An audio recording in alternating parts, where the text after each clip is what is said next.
Hello everyone, welcome back to your YouTube channel for creative studies. आज के इस session में हम लोग देखेंगे BHDC 101 के लिए प्रीवियस ईयर के question, suggestion question, important questions जो आने वाले एग्जाम की दृष्टिकोण से इंपॉर्टेंट साबित होगी। ओके, और इन सेशन में हम लोग जो है ना, जैसे कि इसका सिलेबस क्या है, इसमें टोटल टाइम कितने दिए जाएंगे, कितने क्वेश्चंस अटेम्प्ट करने हैं और किस तरह से आंसर राइटिंग करनी है, इन तमाम बिंदुओं पर चर्चा करेंगे। ओके, चलिए स्टार्ट करते हैं आज के सेशन को। जैसे कि आप सभी स्क्रीन पे देख पा रहे हैं, BHDC 101 के लिए है।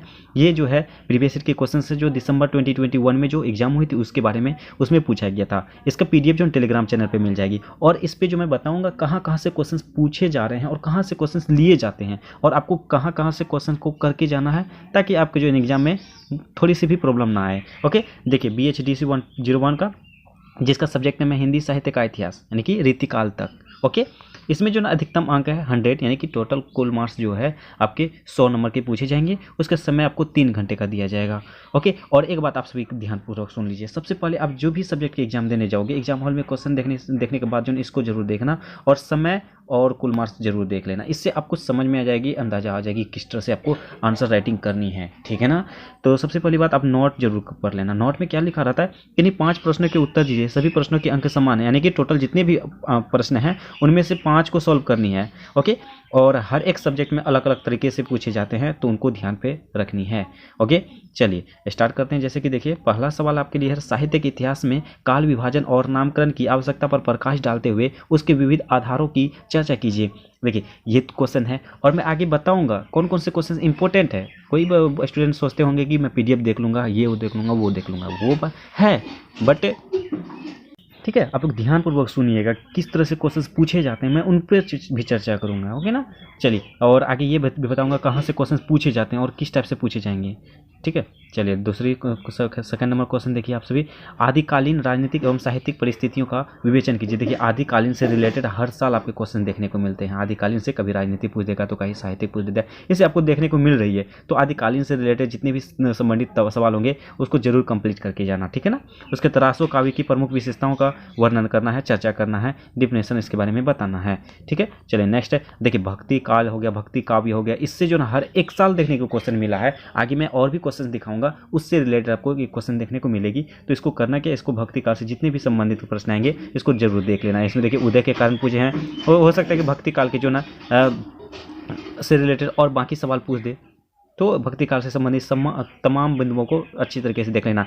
और आप सभी को करना क्या है, सबसे पहली बात, आपको कम से कम यूनिट फर्स्ट, कम से कम मैं बोल रहा हूँ, कम से कम यूनिट फर्स्ट अच्छे से कवर करके जाना है, बहुत अच्छे से कवर करके जाना है। कम से कम बोल रहा हूँ मैं, कम से कम ही।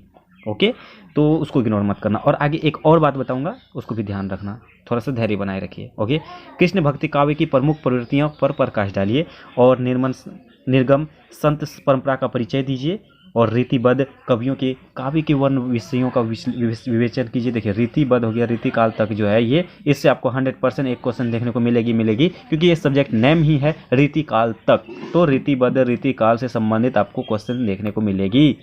ओके, चलिए नेक्स्ट है, देखिए रीतिमक्त काव्य की प्रमुख विशेषताएं बताइए। आपको रीतिकाल के काव्य की प्रमुख विशेषताएं पूछी जा सकती है। तो ये टोटल आपके जो 9 सवाल पूछे जा रहे हैं, 9 में से किन्हीं 5 सवालों के आंसर बताने हैं। इसमें देखिए किन्हीं 2 के आंसर देने हैं, जैसे कि वल्लभाचार्य के बारे में आपको टिप्पणी लिखना है, तुलसीदास के बारे में, घनानंद के बारे में, संदेश रासक के बारे में। आपको करनी क्या है, जितने भी आपको टॉपिक्स हैं, जितने भी यूनिट्स हैं, उनके जितने भी टॉपिक्स के बाद उसके बाद जो लेखक हैं उन लेखकों के तमाम आप जो ना स्ट्रक्चर मतलब कि जो होते हैं उसके बारे में डिटेल से समझ लेने। जैसे कि वल्लभाचार्य का जन्म कब हुआ, कहाँ हुआ, उसके बाद कौन कौन सी पुस्तकें लिखी, क्या कितने गद्यांश लिखे, कितने गद्य लिखे, कितने कविताएं लिखी, कितने मतलब इन तमाम बातों को पढ़ के जाना है। ओके, उसके तुलसीदास के बारे में किस तरह से कवि हैं, इसके बारे में, जीवनी के बारे में थोड़ा सा अच्छी तरीके से लिख देनी। जैसे कि आपको 10 मार्क्स के कम से कम जो है ना 250 से 300 वर्ड्स में लिखनी है। तो आपको टोटल 9 सवाल पूछे जाएंगे, 9 में से किन्हीं 5 सवालों के आंसर देने होंगे। ठीक है, तो ये रहा आपका ये दिसंबर वाले 2021 वाले सेशन का लिए। उसके बाद अगला मैं दिखाऊंगा, उसके बाद मैं बताऊंगा कहाँ से क्वेश्चन पूछे जा रहे हैं। ठीक है, अब देखिए लेटेस्ट वाला है जो भी रिसेंटली एग्जाम हुई है, ये जून 2022 के लिए। देखिए ठीक है, चलिए इसमें देखिए इसका भी वही है, सेम टू सेम प्रोसेस है।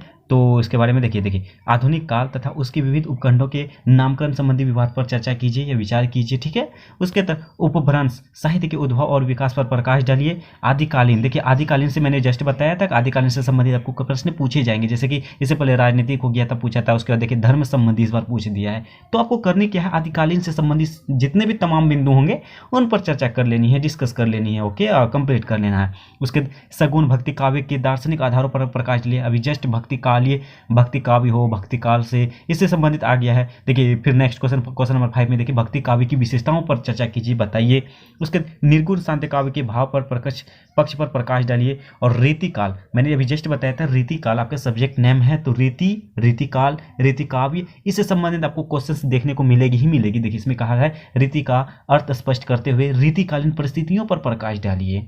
ओके, उसका देखिए रीतिबद्ध, इससे जस्ट पिछले वाले सेशन में भी आया था, प्रमुख रीतिसिद्ध कवियों तथा उसकी रचनाओं का परिचय दीजिए।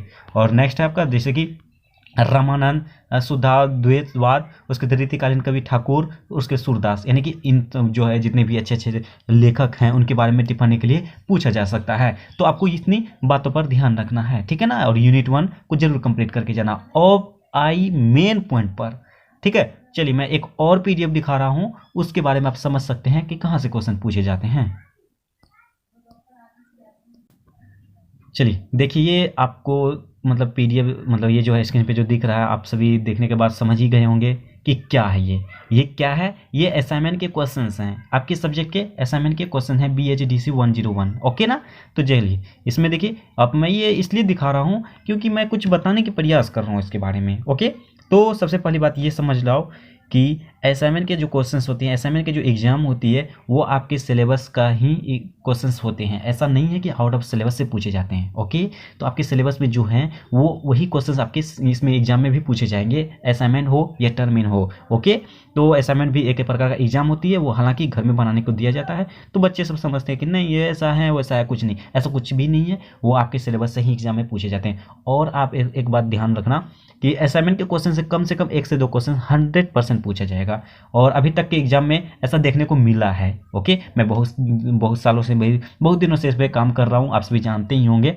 तो इस पर यही कहूँगा कि असाइनमेंट के क्वेश्चन को इग्नोर नहीं करना, आप कम से कम असाइनमेंट के क्वेश्चन अच्छे से करके कवर कर जाते हैं ना, तो वहाँ अच्छे खासे लिख के आओगे, पास कर जाओगे, ओके।